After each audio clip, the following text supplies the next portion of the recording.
Terima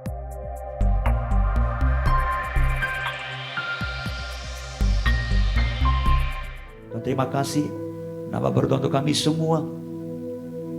Urapi kami, biar roh hikmah dan wahyu dan pengertian dari surga dicurahkan melimpah-limpah atas kehidupan kami. Terpujilah namamu kekal selama-lamanya. Di dalam nama Tuhan Yesus kami bersyukur dan berdoa, haleluya, amin. Shalom Bapak Ibu Saudara, saya minta waktunya sedikit. Saya ingin menyampaikan satu kebenaran firman Tuhan bagi kita semua saudara. Mari kita buka ayat firman Tuhan di Kisah Rasul pasal yang ke-1 ayat yang ke-3 saudara. Ini masih berkaitan dengan kebangkitan Yesus dan penampakan Yesus setelah dia bangkit dan sebelum dia naik ke surga saudara. Kisah Rasul pasal pertama ayat ke-3 firman Tuhan berkata begini, kepada mereka ia menunjukkan dirinya setelah penderitaannya selesai, dan dengan banyak tanda ia membuktikan bahwa ia hidup, sebab selama 40 hari ia berulang-ulang menampakkan diri dan berbicara kepada mereka tentang kerajaan Allah. Saudara, kita berkata Yesus setelah dia bangkit 40 hari berulang-ulang dia memberikan penampakan kepada murid-muridnya saudara. Nah, apa yang saya mau sampaikan hari ini saudara, kemarin saya melayani pemakaman dari salah seorang anak Tuhan saudara yang dipanggil Tuhan dalam usia yang sudah 60-an saudara. Nah, kita tahu bahwa bagi kita orang-orang Kristen saudara, kadang ada banyak tradisi, kepercayaan, bahkan budaya yang mengakar, yang turun-temurun yang kita warisi dari nenek moyang kita saudara. Ya, sekalipun kita sudah jadi orang Kristen saudara, tapi kita masih memegang tradisi, kepercayaan atau budaya tersebut saudara. Saya katakan tidak semua kepercayaan, budaya atau tradisi itu baik, tapi tidak semua juga tidak baik atau jelek saudara, seperti itu saudara. Masih banyak budaya-budaya atau tradisi Kristen ya yang diwarisi oleh nenek moyang kita itu yang perlu dipertahankan juga, dijagai, karena itu juga membawa kehidupan kita untuk bisa memuliakan nama Tuhan saudara. Nah, tentu saudara mengenai orang yang sudah mati saudara, setiap suku, setiap budaya pasti masing-masing berbeda. Tapi sebagai orang Kristen, saya sampaikan kita sebagai orang Kristen, rujukan kita, petunjuknya adalah firman Tuhan. Amin Bapak Ibu Saudara, bukan yang lainnya saudara. Ya, bukan yang lainnya. Nah, sesuatu yang bertentangan dengan firman Tuhan mesti kita tidak menghidupinya lagi, tidak melakukannya lagi saudara. Nah, kepercayaan seseorang yang mengenai orang yang telah meninggal dunia, biasanya kan mereka berkata bahwa orang-orang yang sudah meninggal itu biasanya sebelum dibawa ke surga oleh Tuhan atau dibawa ke tempat yang di alam kekal itu saudara, biasanya masih ada waktu bersama-sama dengan orang-orang yang masih hidup selama 40 hari saudara ya. Nah, kepercayaan ini saudara ya sebagian besar masih dipegang ya itu sah-sah saja saudara, seperti itu. Tapi apakah benar orang yang sudah meninggal itu rohnya atau arwahnya masih bersama-sama ya dengan orang yang masih hidup selama 40 hari saudara? Artinya dia gentayangan kemana-mana saudara, seperti itu ya. Nah, saya mau katakan saudara, sayangnya Alkitab tidak menuliskan seperti itu. Tapi dipercaya oleh sebagian besar orang Kristen saudara ya. Nah, mereka berkata begini, itu kan didasarkan dengan Alkitab juga. Sama seperti Yesus ya. Ketika Yesus mati, lalu 40 hari berturut-turut dia menampakkan diri para murid-muridnya. Seperti yang disampaikan oleh kitab Lukas saudara. Kalau kita baca saudara ya, tadi bukan kitab Lukas, kitab Kisah Rasul ditulis oleh Lukas saudara, seperti itu. 40 hari berturut-turut saudara. Tapi saudara perhatikan baik-baik saudara. Saya akan bacakan kepada saudara sekali lagi. Kepada mereka ia menunjukkan dirinya setelah penderitaannya selesai, dan dengan banyak tanda ia membuktikan bahwa ia hidup. Perhatikan baik, ia hidup.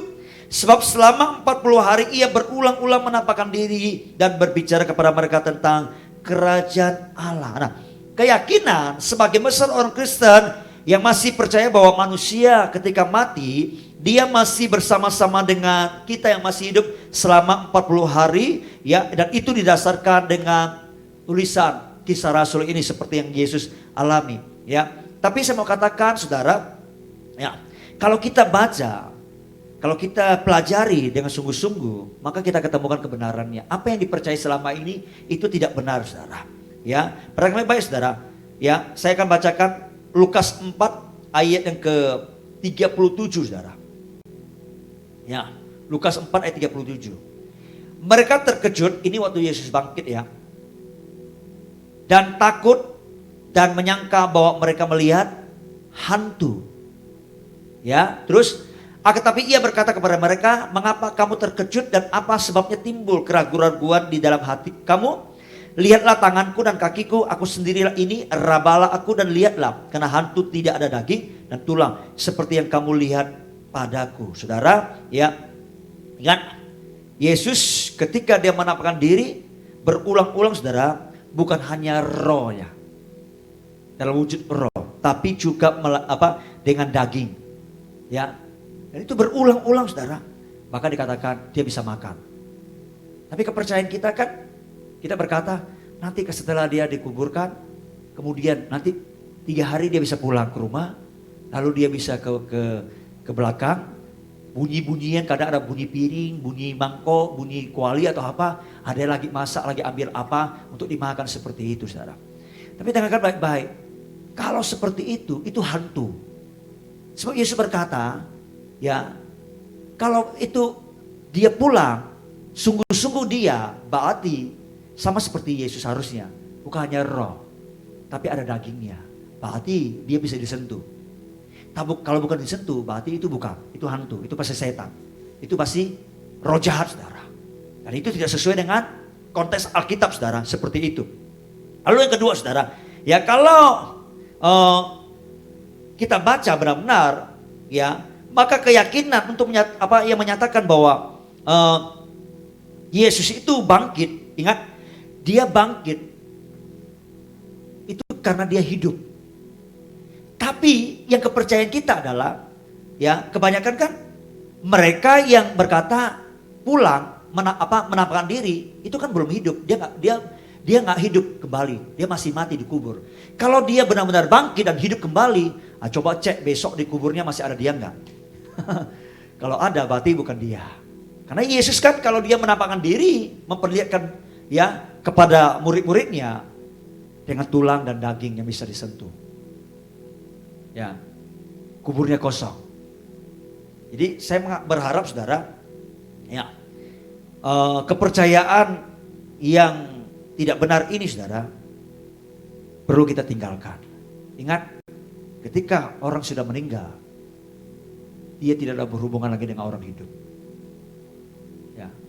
Sekali lagi mungkin yang bertanya, Pak, kok saya dengar suara atau dia bisa menampakkan diri? Ingat, malaikat yang sudah jatuh, si jahat itu, setan iblis itu bisa menyerupai, ya, manusia, menyerupai apapun, saudara. Dia memberikan penampakan, saudara. Tentu kalau dia memberikan penampakan, dia mesti bisa mempengaruhi saudara. Itu pekerjaan setan. Ya, dia nggak mungkin menampakkan diri dengan wujud Gajah Mada yang sudah ribuan tahun yang lalu, ya kan? Atau dia menampakkan diri sultan ini, karena saudara tidak kenal. Justru kalau dia menampakkan diri dengan wujud orang yang saudara kenal, dia bisa mempengaruhi saudara. Nah, itu pekerjaan setan. Sekali lagi, orang yang mati, ya, tidak ada hubungan dengan orang yang hidup lagi. Ini menurut kepercayaan Kristen, doktrin Alkitab kita seperti itu, saudara. Ya, nah, orang yang sudah meninggal, dia terpisah dengan kehidupan dunia ini, saudara. Dia akan masuk ke dalam alam kekal. Kalau dia percaya kepada Yesus sesuai dengan keyakinan kita, dia akan dibawa ke Firdaus. Amin, saudara. Tapi sebaliknya, kalau dia bukan dalam Yesus, dia di tempat yang lain. Alkitab berkata di Hades, tempat penyiksaan, saudara. Saya berharap tradisi budaya yang kita ikuti adalah seperti yang firman Tuhan katakan.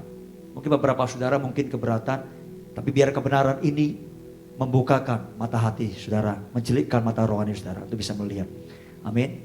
Haleluya. Karena itu yang penting saudara, kalau setiap ibadah prosesi pemakaman orang yang sudah meninggal, itu bukan untuk orang yang mati, tapi untuk orang yang hidup, untuk keluarganya, supaya bisa dikuatkan, dihibur, supaya tidak berduka berlarut-larut terlalu panjang. Kalau orang berduka terlalu panjang nanti bisa mengakibatkan sesuatu yang tidak baik bagi hidupnya, bagi tubuhnya, bisa jatuh sakit saudara. Sebab hidup ini yang Tuhan masih percayakan nafas hidup masih harus berlanjut, harus mengerjakan sesuai dengan apa yang Tuhan rencanakan, apa yang menjadi panggilan Tuhan saudara. Kita bersyukur kalau kita masih hari ini diberi kesempatan untuk hidup, biarkan kita terus berkarya untuk kemuliaan nama Tuhan. Ada amin Bapak Ibu Saudara, kiranya apa yang saya sampaikan, saya ajarkan kepada saudara, bisa menjadi satu berkat bagi saudara, menerangi hidup saudara. Ya, dan juga bisa saudara ajarkan kepada yang lainnya, yang masih hidup tidak sesuai dengan apa yang firman Tuhan katakan. Amin.